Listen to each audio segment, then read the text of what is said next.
नमस्कार, मैं हूं आपके साथ रजितार और आप देख रहे हैं आरएल टीवी इंडिया। इस समय हम लोग मौजूद हैं यानी रोहिणी के पास एक दृष्टि बाधित लोगों का संस्थान है जहां पर उनको ट्रेनिंग दी जाती है, यहाँ पर उनको पढ़ाया जाता है और बाकायदा यहाँ पर जो उनको सुविधाएं प्रोवाइड की जाती हैं। आज की ये स्टोरी बहुत ही ज़्यादा आपके लिए एक बोल सकते हैं इंस्पिरेशन होगी और साथ ही आप इससे बहुत कुछ सीखोगे। हम छोटी छोटी चीज़ों को ना मिलने पर हार मान लेते हैं या फिर ये सोचते हैं कि हम किसी लायक नहीं हैं, लेकिन जो लोग किसी लायक नहीं है वो बहुत कुछ कर रहे हैं दुनिया में। यानी कि इसी संस्थान से एक बेटी अन्नू आगे निकलकर उसने जो है ऑस्ट्रेलिया को हराकर देश को वर्ल्ड कप दिलाया है, यानी वर्ल्ड कप दिलाकर लाई है। यही संस्थान है जहां उसको ट्रेनिंग दी गई, यानी भारतीय क्रिकेट टीम जो कि एक दृष्टिबाधित लोगों की क्रिकेट टीम है और उसी में उसका चयन हुआ और उसके बाद आज जो है ऑस्ट्रेलिया को हराकर जो है भारत को उन्होंने वर्ल्ड कप जिताया है। दोस्तों, आज बात करेंगे और साथ ही जानेंगे कि यहाँ जो है किस प्रकार से संस्थान में ट्रेनिंग दी जाती है, किस प्रकार से लोगों को सिखाया जाता है जिन लोगों को कुछ नहीं दिखता है। यानी हमें सब कुछ दिखते हुए भी, सब कुछ करते हुए भी फिर भी हम लोग अगर हार मान लेते हैं तो यहाँ चीज़ें हम देखकर, यहाँ चीज़ें समझकर बहुत सारी चीज़ें जो है यहाँ से देखेंगे और यहाँ जिसको आपने सर्च किया है उसका नाम सबसे ऊपर आ जाएगा। ठीक है, डबल टैप करा, बीच में एक बार स्क्रीन के बीच में टैप करना है। जब भी किसी का चैट ओपन होता है उसके बाद स्क्रीन के बीच में एक टैप करना होता है। ठीक है, नहीं तो ये आपको सर्च, अटैच, वॉइस मैसेज यहाँ पे ही घुमाता रहेगा। ठीक है, लोग मेरे साथ में जो लोगों को देख पा रहे होंगे ये नेत्रहीन लोग हैं, यानी इनको जो है किसी को दिखाई देता है लेकिन किसी को बिल्कुल भी दिखाई नहीं देता है।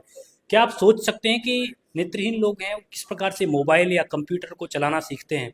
ये मेरे साथ ट्रेनर हैं और ये सबको सिखा रहे हैं। अभी अभी इनसे मैंने बात करी तो इन्होंने बताया कि ये कंप्यूटर भी चलाना सीखते हैं और साथ ही अभी इनको मोबाइल वो ऑपरेट करा रहे हैं। मैंने इनका एक कैप्चर भी किया है। आप मोबाइल कैसे इनको बताते हो? देखिए मोबाइल के लिए हम इनको जो हमारे पास नॉर्मल फ़ोन होते हैं हाँ। वही हम इनको सिखाते हैं। इनके लिए कोई अलग से फ़ोन नहीं होता। अच्छा। दूसरी बात कि हमारे जो स्मार्टफोन है उनमें पहले से एक फीचर है जिसको टॉक बैक बोला जाता है। अच्छा। ठीक है, तो आपको फ़ोन लेना है और आपको फ़ोन का टॉक बैक जो है वो सिस्टम सेटिंग्स में जाके ऑन करना होता है। इसके बाद जैसे ही आप ऑन करेंगे आपका फ़ोन बोलने लगेगा। अच्छा। आप जहाँ पर भी जाएंगे, जो भी काम करेंगे वो आपको बोल करके बताता है, तो उससे ये लोग सुन करके काम कर लेते हैं। अच्छा। तो इनको काफ़ी आसानी होती है। और टॉकबैक के अलावा बहुत सारे सॉफ्टवेयर हैं जैसे ऑटो टीटीएस है, एलिक्वेंस है और इस तरह से कंप्यूटर में भी बहुत सारे सॉफ्टवेयर्स होते हैं जो स्क्रीन पर जो भी आ रहा है वो पढ़ के बताता है और ये लोग ऑपरेट करते हैं। अच्छा, अभी आप इन्हें क्या पढ़ा रहे हो? अभी मैं इसमें एक फ़ोन में जैसे बेसिक यूज़ करना, कॉल करना, मैसेज करना, व्हाट्सएप यूज़ करना, जीमेल ईमेल हैंडलिंग करना और ऐप वगैरह इंस्टॉल करना, ये सब चीज़ें मैं इनको बता रहा अच्छा, इनको आपने सिखाया है? हूँ। जी, इनको मैंने सिखाया। आपने क्या क्या सिखाया? मैंने फ़ोन कैसे किसी को कॉल करना है, कोई कॉल आया उसको कैसे चेक करना है, कॉल कैसे रिसीव करना है, उसके साथ मैसेजेस कैसे देखने, मैसेज बॉक्स में जाके मेल चेक करना, मेल करना, बाकी प्ले स्टोर से कोई ऐप डाउनलोड करना, ये सारी चीज़। मोबाइल है लेकिन आप कैसे इसको यूज करते हो? जी सर। हाँ। जैसे ये हमने फिंगर लगाया, हाँ। लॉक खुल गया। हाँ। मुझे भी किसी भी एप्स पे जाना है। हाँ। मुझे सर ने जो सिखाया है, हाँ। जैसे हमें फोन पे गया, इसमें देखिए इसमें जो है सर, मतलब ये नंबर दिखा रहा है कि इस नंबर से कॉल आई हुई है। हाँ। और ये फोन हो गया। हाँ। और आगे मैं मैसेज देखना चाहता हूँ, हाँ। तो ये मैसेज पे क्लिक किया। हाँ। और ये लेफ्ट किया। हाँ।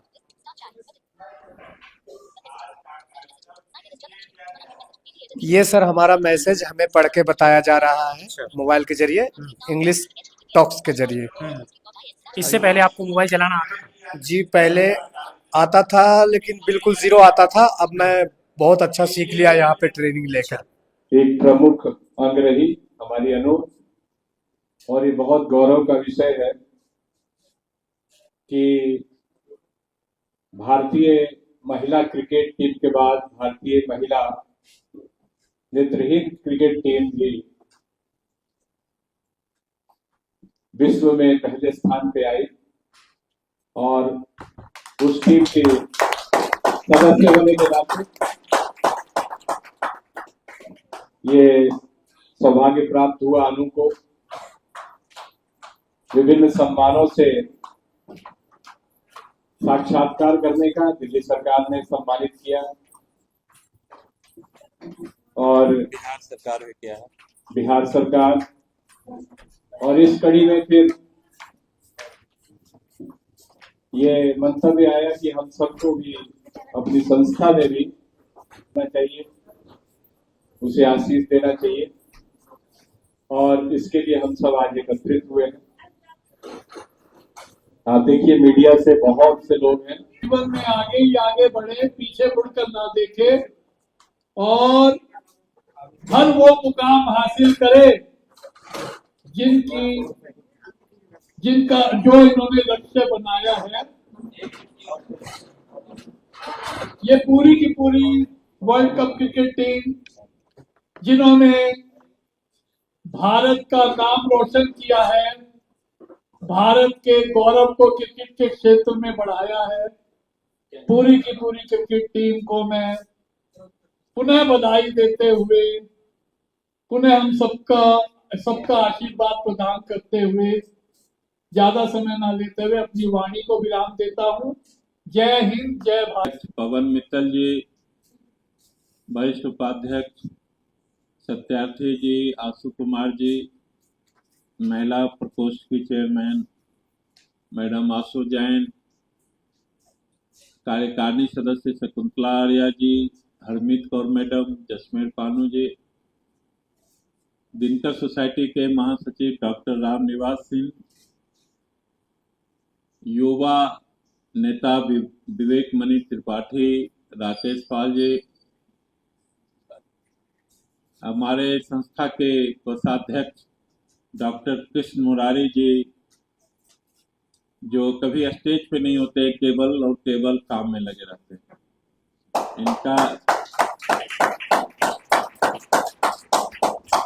ये कभी भी दिखावे में विश्वास नहीं करते हैं, केवल कर्म में विश्वास करते हैं। तो जो आज के कार्यक्रम का मुख्य आकर्षण का केंद्र बिंदु है वो अन्नू कुमारी, जो इस संस्था में कई वर्षों से रह रही है और हम सभी बच्चे को यही कहते हैं कि रोजगार के लिए पढ़ना तो अनिवार्य है, वो तो पढ़ना ही है, किंतु कोई एक अन्य विधा का चयन अवश्य करना चाहिए। कोई अन्य ऐसी चीजों का चयन अवश्य करना चाहिए जीवन में जिसमें आपकी लगन हो, जिसमें आपकी इच्छा हो। कभी भी अनिच्छा कार्य नहीं करना चाहिए। जिस कार्य में आपको मन लगता हो, आपकी इच्छा हो, उस काम में अपने आप को बिल्कुल समर्पित भाव से उस कार्य को करिए, जरूर जीवन में सफलता मिलेगी।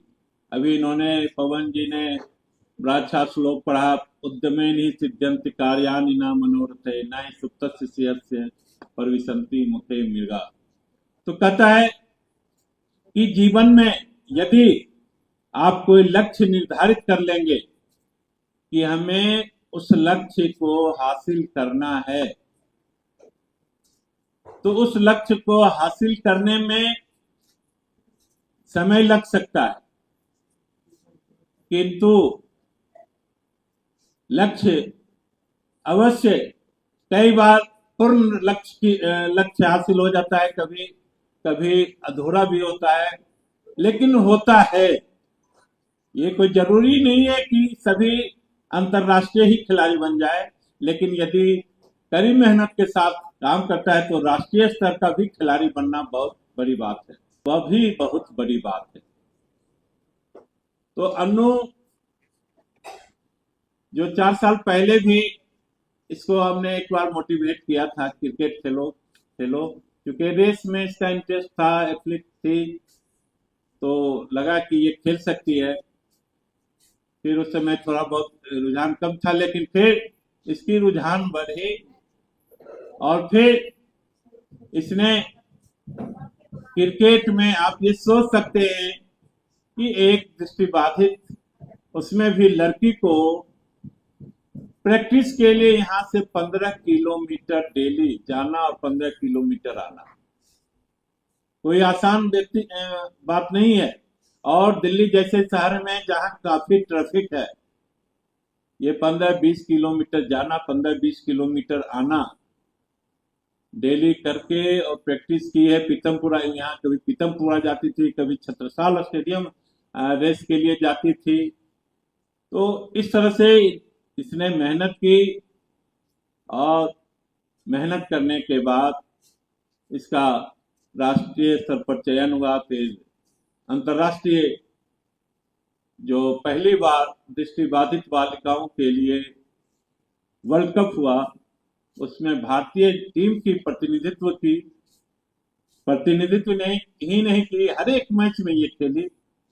2 मैच तो हम लोग खुद देखने के लिए गए थे और हम लोग प्रोत्साहित करते थे। 2 मैच में हम लोग छुट्टी लेकर के गए थे, हम और जसमेर वहां पूरे मैच में ग्राउंड में रहे थे, क्योंकि यदि कोई मेरा बच्चा कुछ करना चाहता है तो हमारा फर्ज होता है कि हम उसे प्रोत्साहित भी करें।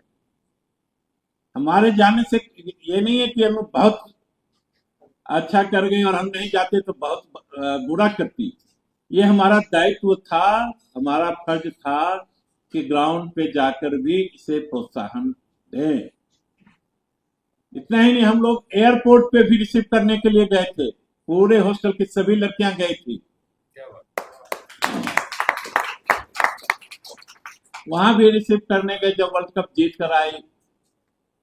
तो यदि कोई मेहनत करता है, कोई सफलता हासिल करता है, तो हमें उसे प्रोत्साहित करने के लिए दोनों ताकत से कोशिश करनी चाहिए। चैनल है अपने इंस्टाग्राम, कैश रिवार्ड की बात करें जाए, आज में भी मैं देख रहा था रेखा गुप्ता मैडम ने 1.5 करोड़ रुपए दिया है किसी जो महिला क्रिकेट टीम के आई है, तो हमारे बच्चों को और कैमरे पीछे ऊपर आप पीछे लोग सारे आ जाए, ग्रुप में आना चाहिए, सारे आ जाए, सबकी किसी को काटना मत, सब नाराज हो जाएंगे हमसे, फिर मेरे पीछे पड़ जाएंगे। नहीं मैं नहीं हूँ, सामने देखिए एक बार, और कैमरे पीछे ऊपर आप पीछे लोग सारे आ जाए, ग्रुप में आना चाहिए, सारे आ जाएंगे, सबकी किसी को काटना मत, सब नाराज हो जाएंगे हमसे, फिर मेरे पीछे पड़ जाएंगे। नहीं मैं नहीं हूँ, नमस्कार करती हूँ जो भी यहाँ पे उपस्थित हुए हैं, और सबको बहुत बहुत धन्यवाद जो आप सभी आकर मेरे उत्साह को बढ़ाए। और मैं बहुत माइक पे बहुत कम बोलती हूँ, मुझे माइक को देखकर ही घबराहट होता है, तो मैं आप सबसे क्षमा चाहूंगी यदि कुछ गलत बोलूंगी तो। और मेरा नाम अनु कुमारी है और मैं B1 कैटेगरी की एक ऑलराउंडर प्लेयर हूँ, और मैं बिहार में बक्सर जिला एक छोटे से गांव कुंदपुर की रहने वाली हूँ। और मेरे पापा एक छोटे से गौशाला में काम करते हैं और मेरी मम्मी हाउस वाइफ है। और मेरी 10th तक की पढ़ाई बिहार में अंतर्जातीय बालिका विद्यालय से हुई है और बाकी की पढ़ाई मेरी दिल्ली से हुई है। और मेरा हॉबी क्रिकेट खेलना है और मेरा एम इंटरनेशनल प्लेयर बनना और अपने देश का नाम रोशन करना है। और मैं 2023 से क्रिकेट खेलती हूँ।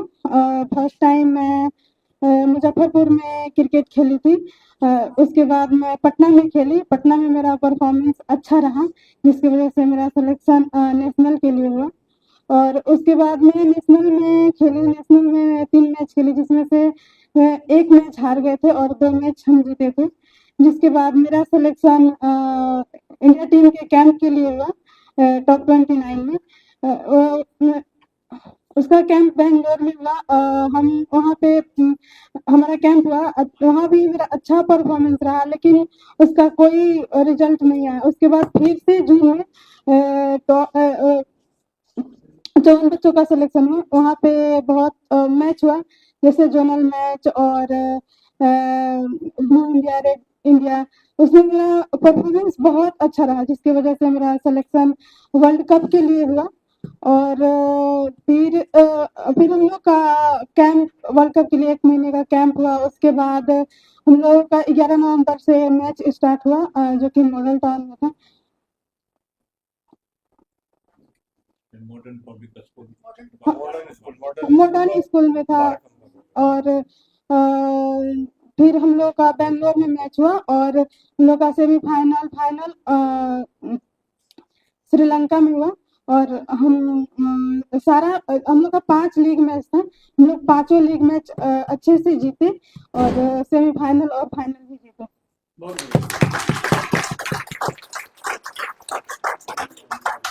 और मैं धन्यवाद देना चाहूंगी रमेश सर को और अपने बिहार क्रिकेट बोर्ड को और अपने कोच को और अपने मैनेजर को।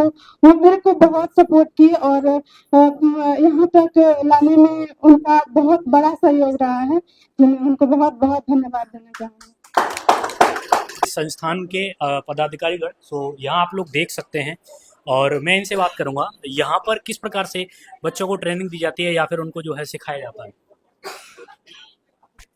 मैं अध्यक्ष नहीं, अध्यक्ष अच्छा, वो है पवन नहीं, मित्तल। मैं आपसे ही पूछ रहा हूँ। अच्छा, हाँ, मैं सभी से पूछ रहा हूँ। हाँ, देखिए जी, यहाँ संस्था में कंप्यूटर है, हर प्रकार की ट्रेनिंग दी जाती है, कोशिश की जाती है कि बच्चे किसी भी रूप में किसी भी प्रकार से आगे बढ़े। मेन उद्देश्य आगे बढ़ाने का है। यहाँ कॉलेज गोइंग बच्चे भी हैं, कई एक पिछले साल 11वीं 12वीं की लड़कियां भी थी और कॉलेज के भी हैं। हमारे यहाँ से 7-8 जॉब अभी लगी थी, जो गवर्नमेंट जॉब लगी हैं। समय समय पर गवर्नमेंट जॉब में बच्चे जाते रहते हैं। स्टेनो की ट्रेनिंग भी होती है, कंप्यूटर की ट्रेनिंग भी होती है। जो कुछ करना चाहें। ब्रेव लाइब्रेरी भी है हमारे पास सामने आपके, बिल्कुल ब्रेव लाइब्रेरी है बहुत बड़ी, जिसमें कई लाख की बुक्स हैं। अभी देखिए, बाकी हमारा प्रयास, जितनी छोटी संस्था है उस हिसाब से हम प्रयास कर ही रहे हैं जितना मैक्सिमम कर सकते हैं। जी, धन्यवाद। आपके यहाँ पर कितने बच्चे पढ़ते हैं? हमारे यहाँ लगभग 30-40 बच्चे हैं अच्छा, और पूर्ण रूप से दृष्टिबाधित हैं। अच्छा जी, इस संस्था की किस प्रकार से मदद होती है और किस प्रकार से लोग मदद भी करते हैं बाहर से? ये सब आप लोगों के सहयोग से चल रहा है, पब्लिक के सहयोग से। अच्छा, जनता आर्थिक योगदान करती है, उनके योगदान से ही हम सारी सुविधाएं इनको दे पाते हैं और इनके सर्वांगीण विकास के लिए हम लोग काम कर रहे हैं। आगे सरकार से आप क्या मांग करना चाहोगे जो आपके लिए अच्छा कर सके? सरकार से हम यही मांग करना चाहते हैं कि हमें हमारे बच्चों को, अर्थात दृष्टिबाधित महिलाओं एवं दृष्टिबाधित पुरुषों को, सबको बराबरी का अधिकार और बराबर के अवसर प्रदान करें, जिससे कि हम भी समाज में मुख्य धारा में शामिल होकर के देश का सहयोग कर सकें। जी सर, नमस्कार जी। नमस्कार सर। जी, कितनी प्रॉब्लम होती है जो दृष्टिबाधित लोग हैं, आप इनके बारे में एक बार आप बताएं हमें। देखिए जी, दृष्टिबाधितों के जीवन में समस्याएं जो है दृष्टिवानों की अपेक्षा कहीं ज्यादा होती है। कदम कदम पर प्रॉब्लम होती है। जैसे जब हम अपनी पढ़ाई शुरू करते हैं तो जितना समय हम ब्लाइंड स्कूल में पढ़ते हैं उसमें तो कोई प्रॉब्लम नहीं होती, ब्रेल में हमें बुक्स उपलब्ध हो जाती है। उसके बाद हमें दृष्टिवान साथियों की मदद लेनी पड़ती है। आजकल तो टेक्नोलॉजी खैर एडवांस हो गई है, कंप्यूटर का जमाना है, यूट्यूब का जमाना है, तो प्रॉब्लम कुछ कम हो गई है। अपने समय की बता रहा हूं मैं। जब हम पढ़ते थे उस समय जीवन में बहुत प्रॉब्लम थी। 9th से हमने सामान्य बच्चों के साथ पढ़ाई की और टीचर क्लास में पढ़ाकर चले जाते थे। हम अपनी ब्रेल स्लेट लेकर जाते थे। ब्रेल स्लेट के द्वारा या कैसेट रिकॉर्डर के द्वारा उसे रिकॉर्ड करते थे। कई बार टीचर दूसरी बार बता लेते थे, कई बार दूसरी बार नहीं बताते थे। तो हमें पे रीडर रखना पड़ता था। जिनको हम पे करते थे वो घंटा 2 घंटा आके हमारे लिए रीडिंग करता था। और इस तरह से एग्जाम में हमें राइटर मिलता था। राइटर जो है कई बार हमें अपना करना पड़ता था, कोई स्कूल कोई यूनिवर्सिटी उसकी जिम्मेवारी नहीं लेती थी। कई बार राइटर हमें, जैसे आपने कह दिया जी हम आपका पेपर कर देंगे, आप नहीं जा पाए, किसी और को भेज दिया, तो वो हमारे लिए एक बड़ी समस्या बन जाता था। उनको एक बार मुझे जैसे एक बहरा राइटर मिला और उन्हें सुनाई कम देता, मैं बोलूं आम, वो लिखे इमली। अब सभी लोगों को एक कमरा मिलता था, दृष्टिबाधित लोगों को। तो जो सुपरवाइजर थी वो कहती धीरे बोलो, और लोग सुनकर लिख लेंगे। अब धीरे जो है राइटर ना सुने। तो इस तरह की कई समस्याएं आती है, पर आज टेक्नोलॉजी एडवांस हो गई है तो ये समस्याएं तो जब मैं यहाँ आया और आके मैंने चीजें देखी कि यहाँ जितने भी यहाँ लोग देखने को मिले वो दृष्टिबाधित थे, यानी कि उनको दिखाई देता है, कुछ कुछ को वो भी 20%, 25% समथिंग, और किसी किसी को बिल्कुल भी नहीं देता है। मैंने थोड़ी सी प्रैक्टिस करके जरूर देखी, अपनी आंखों को बंद किया, क्योंकि हमें इन प्रॉब्लम्स का नहीं पता है, क्योंकि जो व्यक्ति फेस नहीं करेगा उसको क्या ही पता। अब मैं यहाँ के आके देखा तो उसके बाद फिर थोड़ी सी मैंने अपनी आंखें बंद करी, थोड़ा चल के देखा तो मैं गिरने वाला था। तो मैं उस चीज को समझ पा रहा था कि ये कितनी चीजों को जो है हर एक कदम कदम पर फेस करते हैं। और आज ये सब चीजें मैंने जब देखी, हम लोग सारे काम कर सकते हैं, भगवान ने हमको सब कुछ दिया है, लेकिन हम क्या है कभी कभी टूट जाते हैं, या हमें जो है इतनी तकलीफ होती है, या फिर डिप्रेशन में चले जाते हैं। हमें डिप्रेशन में जाने की जरूरत ही नहीं है। 2 दिन पहले मैं खुद डिप्रेशन टाइप में फील कर रहा था, मैं कुछ नहीं कर पा रहा हूँ, लेकिन इनको देख के जज्बा अंदर से मिला कि हम बहुत कुछ कर सकते हैं, हमें भगवान ने जितना दिया है ना वो शायद है कि किसी को ना मिला हो। जैसे यहाँ पर आप लोगों ने देखा कि इनको नहीं मिला है, लेकिन आप लोगों को वो सारी चीजें मिली हैं, तब भी अगर आप लोग दुखी हैं। तमाम लोग ऐसे हैं इस देश में जो दुखी रहते हैं, अपनी आत्महत्या कर लेते हैं और वो प्रॉब्लम्स का सामना नहीं कर पाते, लेकिन आपको देख के एक जज्बा मिलता है कि हाँ हम अपने जीवन में बहुत कुछ कर सकते हैं। आप उनके लिए क्या कहना चाहोगे जो अपनी दुनिया में अपने जीवन को ही खत्म कर लेते हैं प्रॉब्लम्स के सामने? सर मैं तो एक ही चीज कहना चाहूंगा, मन से कभी हार मत मानिए। मन के हारे हार है, मन के जीते जीत। तो जो मन से हार गया वो जिंदगी में कुछ नहीं कर पाएगा, और जो मन के जिसने जो है बाधाओं के सामने घुटने नहीं टेके, उनके सामने बाधाएं स्वयं घुटने टेक देंगी। यही संदेश देना चाहूंगा, कभी बाधाओं के सामने घुटने मत टेकिए, बल्कि बाधाओं को अपने सामने घुटने टेकने पर मजबूर कीजिए। यहाँ तमाम जो है हिम्मत वाले लोग हैं, और हिम्मत यहीं से मिलती है। यानी ऐसे लोगों से जब आप आके मिलोगे और पता करोगे, तब आपको पता चलेगा कि इस देश में कैसे कैसे लोगों से इंस्पिरेशन ली जा सकती है। ये तमाम लोग ऐसे हैं जो कि एक संस्थान चला रहे हैं, और यहाँ पर जो है हंड्रेड्स ऑफ बच्चे यहाँ पर आपको देखने को मिल जाएंगे जो दृष्टिबाधित हैं, और 100 यहाँ पर हैं, लेकिन इससे पहले इन्होंने कितने एजुकेट करके यहाँ से भेजे हैं। जैसे कि इन्होंने अभी बोला कि यहाँ जो है बच्चों को पढ़ाया जाता है और उसके बाद उन्हें गवर्नमेंट जॉब तक मिली है। जी नमस्कार जी। आपके यहाँ पर जिस प्रकार से एजुकेशन दी जा रही है या फिर उनको ट्रेनिंग दी जा रही है, वो किस प्रकार से आप प्रोवाइड करा पा रहे हो, कितने बच्चों को प्रोवाइड कराते हो? देखो, मैं सबसे पहले अपना परिचय दे दूं। मेरा नाम डॉक्टर रमेश प्रसाद सिंह, मैं महासचिव हूं भारतीय नेत्रहीन कल्याण परिषद का। जी। भारतीय नेत्रहीन कल्याण परिषद 1996 में रजिस्टर्ड हुई और इस परिसर में 2005 से कार्य कर रही है। लगभग मोर देन 500 ब्लाइंड गर्ल्स को यहाँ से एजुकेशन, हायर एजुकेशन मिली होगी, और लगभग मोर देन 100 ब्लाइंड गर्ल्स को जॉब भी मिला होगा।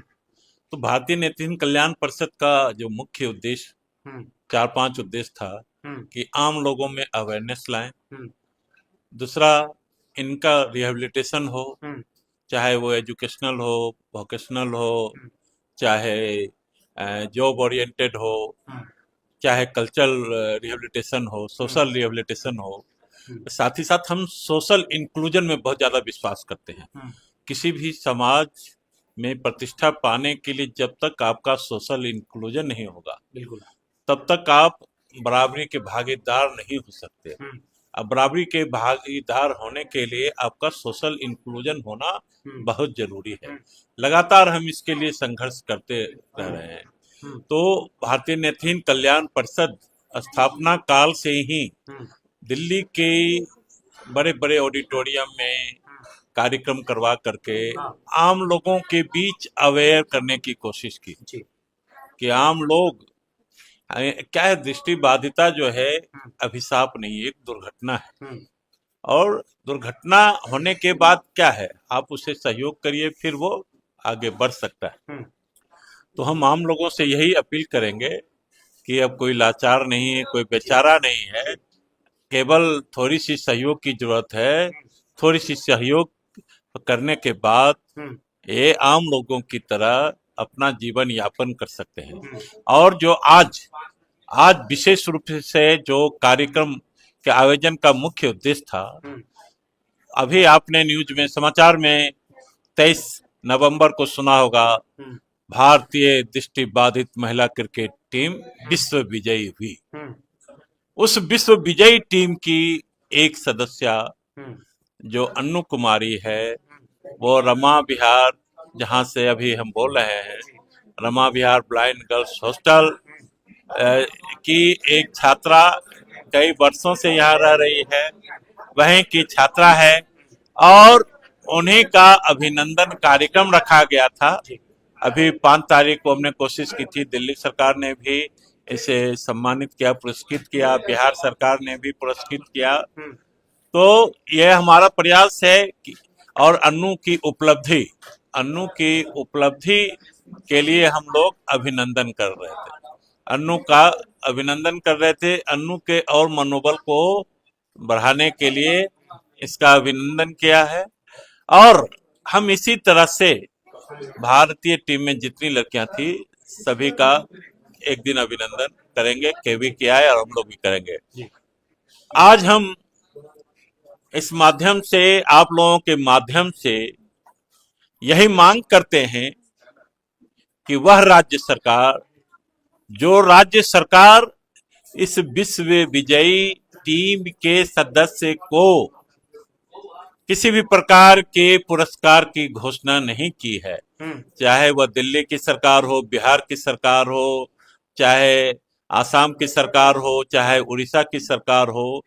7 स्टेट ने घोषणा की है, लेकिन कुछ और स्टेट अभी घोषणा नहीं की है। तो विशेष रूप से दिल्ली और बिहार सरकार से निवेदन है कि वह जल्द से जल्द घोषणा करें इनके लिए पुरस्कार राशि, ताकि इस बच्चे का, इन बच्चों का और मनोबल बढ़े। साथ ही बीसीसीआई से निवेदन है कि जिस प्रकार महिला क्रिकेट टीम को जो राशि आम महिलाओं को जो दी है, वही राशि इन दृष्टिबाधित बालिकाओं को भी दी जाए, ताकि आपको ये सोचना चाहिए कि एक दृष्टिबाधित लड़कियों का घूमना टहलना बहुत मुश्किल होता है और ये खेलना कितनी बड़ी बात है। यदि खेली है तो इसको आम लोगों के साथ भेदभाव नहीं होनी चाहिए। ये बीसीसीआई से हमारी डिमांड है कि बीसीसीआई आम लड़कियों के विश्व विजयी टीम को जो राशि दी है वही इन लड़कियों को भी वही राशि दे। साथ ही भारत सरकार के खेल मंत्रालय से भी अपील है, डिमांड है कि इन छात्राओं को सरकारी सेवा में देने के लिए, चूंकि वो नोडल मंत्रालय है, वो पहल करे, सामाजिक न्याय अधिकारिता मंत्रालय पहल करे कि जितनी लड़कियां खेली थी, जब आप आम खिलाड़ियों को इंस्पेक्टर डायरेक्ट बना देते हैं, डीएसपी बना देते हैं, चाहे और भी कोई सेकंड क्लास ऑफिसर बना देते हैं इंटरनेशनल प्लेयर को, तो ये लड़कियां भी इंटरनेशनल प्लेयर हैं और इंटरनेशनल प्लेयर की दर्जा दी जाए।